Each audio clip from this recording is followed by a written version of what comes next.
Hey y'all, for today's layout share, I use the CSI challenge.blogspot.com, and I think this is case number 297. And here are the clues that they gave you and the image. You basically take any inspiration from this image to make your layout. They give you some evidence and testimony here to help you out. So I will get into what I used in just a minute, but I wanted to share with you the sketch that I used. This is from Scrapbook Generations. It's a sketch by Debbie Sanders, and it is from their old Create magazines. And this is a free sketch from November 2015. And I basically pretty much followed the sketch, but I just wanted to talk about this portion right here. What you had to do to make it was to take a 8.5 by 8.5 square piece of paper, and you don't want to use the one that you're going to use to put on your layout. I just got a piece of yellow cardstock to make a template, and basically what it told you to do was, starting at the bottom left corner, to make a mark at 1 inch, 4 inch, and 7 inches. And then you go up the left side and make a mark at 2, 5, and 7 inches. And then again at the top at 2, 5, and 7 inches. And then on your right side, you go up 3 inches from the bottom and make a mark. And then you will take a ruler and a pencil or a pen, and at this 3-inch mark, or at each of these dots, you're going to draw a line to that 3-inch mark all the way around your paper. And that's how you're going to make your template, is draw lines to that 3-inch spot.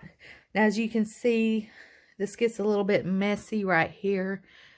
You don't have to worry about it lining up perfectly because you're going to put a photo on top of that. But basically, that's how I made my template. And then I took my different colored papers and I cut these out, and then I traced it over the papers that I wanted to use, and then basically pieced it back together. So I numbered each piece of template, which you want to do. It will make it much easier for you. So I just wanted to show you that before I show you my layout. Okay, so the paper pads that I used for my layout were all from Vicki Boutin. I don't know the name of all of them. They don't come with a name on them, but these are the ones that I used. And I know this one is Color Kaleidoscope. It came out earlier this year. And then I also used a piece of this Cosmo Cricut Core Impressions. And this is old. I had gotten it at TJ Maxx back when they sold some scrapbooking supplies. It's from 2009. And basically what you do is, that's a good one you can see. It has like an embossed impression. And then you take a piece of sandpaper and lightly rub over it, and it will create a distressed look on your page. So here is my layout.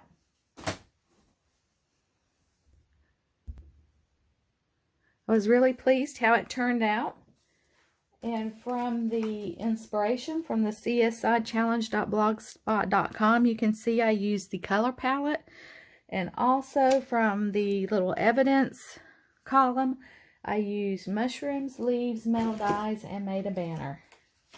And the banner was actually part of the sketch, and as you can see, I pretty much followed it. So I really enjoy using these like sunburst type templates. I did a similar sunburst on another layout. I've done it a few times, and I just really enjoy that little template. The only thing that I wished I had done, because I had already pieced a lot of this down when I realized it, is that if you notice in the photographs, this is my nephew, he's looking off the page.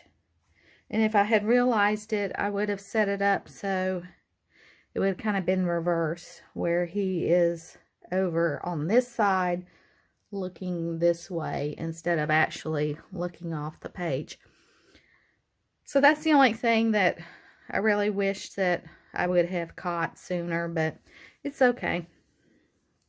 I use these little metal dies from Tim Holtz. I don't know the name of the pack, but it's got a lot of little mushrooms and leaves, and they are very fiddly. I think they're cute, but I don't, excuse me, I don't want to have to cut out a lot of it because it's got little bits and pieces to it, and it just gets, you know, fiddly, I guess is the best word for it. So that is my finished layout. And here is the, when I showed you that core impressions, here is wood grain that I'd used the sandpaper on. As you can see, it just shows you a little bit of the white background to the layout. So I've really enjoyed making this page, and I hope you enjoyed the video, and we'll see you next time. Bye.